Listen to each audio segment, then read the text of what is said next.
Thank you, Mr. Herrero.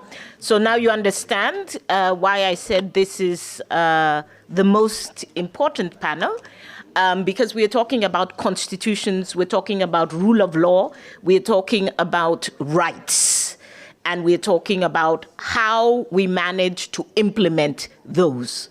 That is what is in this section of the paper. And thank you so much. We got a lot of contribution from people before we got here. And some key things come out. We have constitutions. For the most part, they are fairly good. They protect women's rights for the most part. There are a minority of countries where there's need for improvement. Our challenge is in implementation. Governments ignore the Constitution all the time. Presidents change the Constitution in order to maintain themselves in power. So that is where the challenge is. Again, came out very strongly that we need to focus on human rights. If there are no human rights, there's nothing that you can call election and so on. Because if you don't have the right to express your political opinion, you don't have the right to assembly, you don't have the right, women do not have their full rights as citizens, then we cannot talk about political participation. And rule of law. Somebody mentioned it earlier. We have so much injustice in our countries and a lot of armed conflict. For those of us who work on armed conflict, when you talk to those kids in the bush, the first thing they tell you, they are victims of injustice. They're looking for some form of justice. And that's what has led them to take a gun. Number two, they're looking for a job, to make a link with the former panel. So the question is how. There's my friend. Thank you. Don't mind these economic guys. You were just one panel ahead of time, which is that how do we hold governments accountable? And I will finish to say that our paper has already a couple of recommendations. One, we have to pressure from the bottom and pressure from the top. So that means grassroots mobilization and organization within countries, but international pressure. In our paper, we asked, what about conditionalities? So many of our countries get aid, they get IMF loans, they get money from Spain or from Germany or from the European Union. Are the conditionalities for respect of human rights, for respect of rule of law being put into place so that there is, while we as activists are pressuring from within, from outside, there is pressure for these points. Secondly, eliminating havens of money.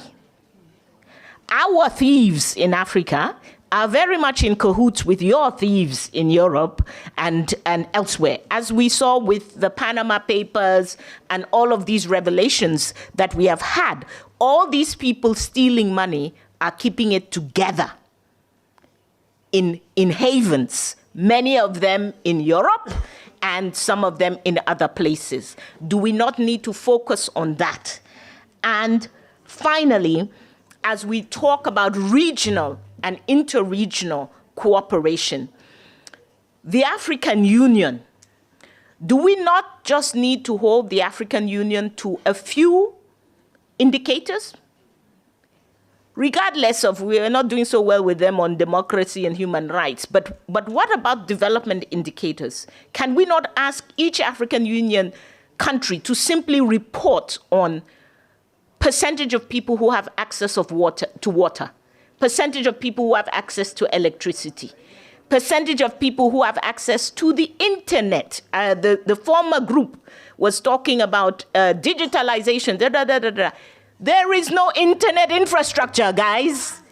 You're going to digitalize how? There's no infrastructure. So governments have to build infrastructure, and this is what we should be holding them accountable to.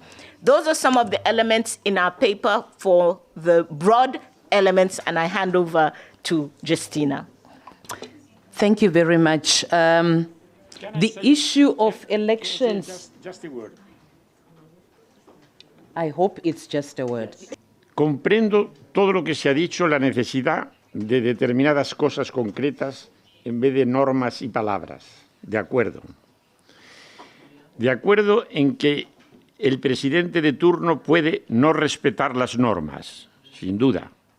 Pero es mucho mejor tener normas, aunque no se respeten, que no tener nada. Porque cuando se tienen normas para ocultar los propios defectos o los propios abusos. But sorry, what we're saying is that we have rules.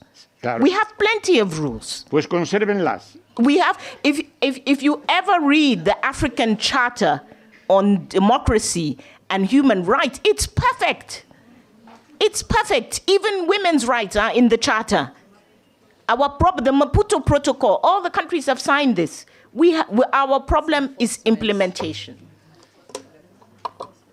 Thank you very much. Habrá que cumplirlas, pero para poder llegar a cumplirlas es muy bueno partir de tenerlas. Thank you very much. We are running out of time. So I will just talk about a few things in a minute or two. Issues of elections and women. We speak about quotas.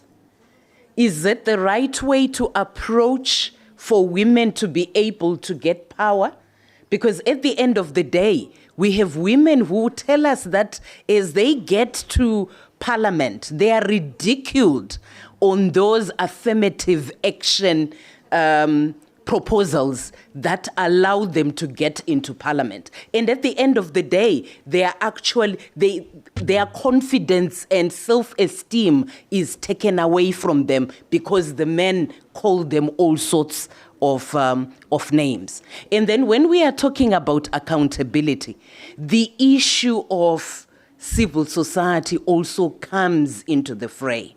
But we are also recognizing worldwide that the space for civil society to be able to work is shrinking. And that makes it very difficult for civil society to access communities. And we know the reason why governments do not want civil society to reach the grassroots. They are afraid that people will access information. Once they access information, they will make informed decisions, decisions that might actually remove them from power. So those are some of the things that they would not want to make people access. So those are significant issues that affect us on our continent. My sister spoke about the rule of law, but we are also recognizing in a number of countries that the rule by law is what some leaders are actually using. We are now going to hand it over to you, and please, within a minute, give us your proposals. Don't give us a presentation.